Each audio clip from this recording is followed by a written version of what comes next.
When Western governments address the economic and social situation in Africa, debt relief is usually part of that discussion, but African leaders are increasingly poised to improve skills, know-how, and market access by attracting foreign direct investment.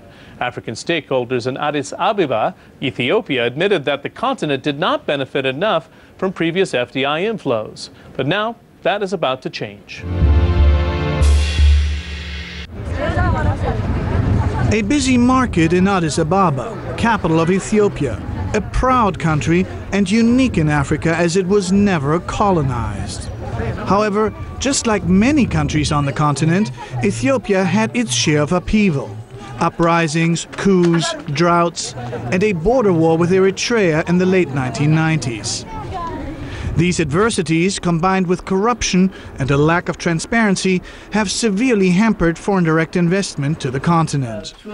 But now African stakeholders are poised to awake the sleeping giant.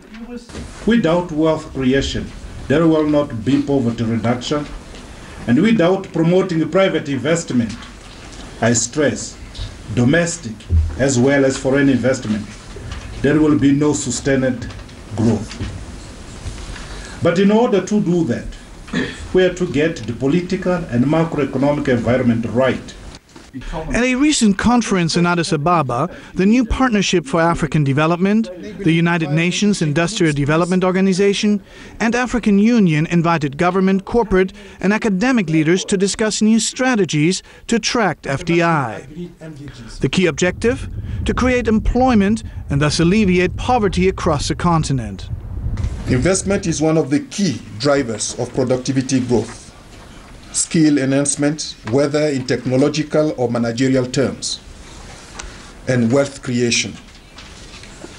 At the core of UNIDO's development strategy lies the creation of wealth and the enhancement of productivity as the only viable and sustainable path to reducing poverty.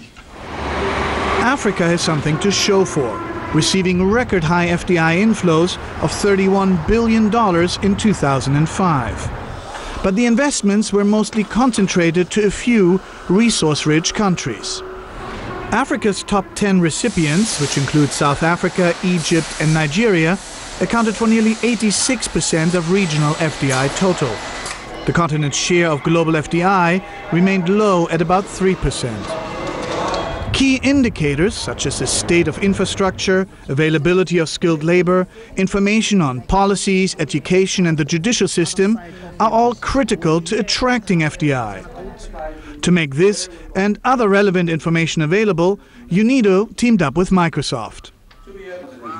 The so-called Investment Monitoring Platform, launched at the event, is designed to provide greater transparency, enhancing communication between governments in Africa and investors.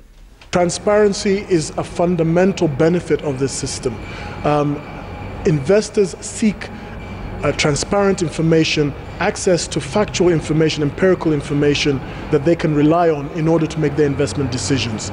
And by making this information available easily to the investor has the confidence to know that their information is accurate. What I am impressed with is the way in which companies like Microsoft on the one hand and governments from various African countries on the other are cooperating with UNIDO.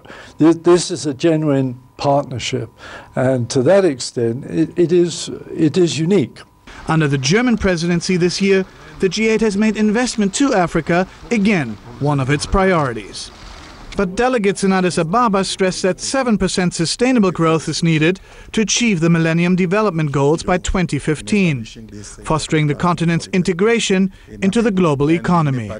The aim is to ensure that we address the challenges of Millennium Development Goals through the reduction of poverty, involving the small businesses in leveraging the growth in the African economy. For the street vendors in Addis Ababa, all this attention may come as a surprise, but they too play a critical part in helping secure a more prosperous Africa.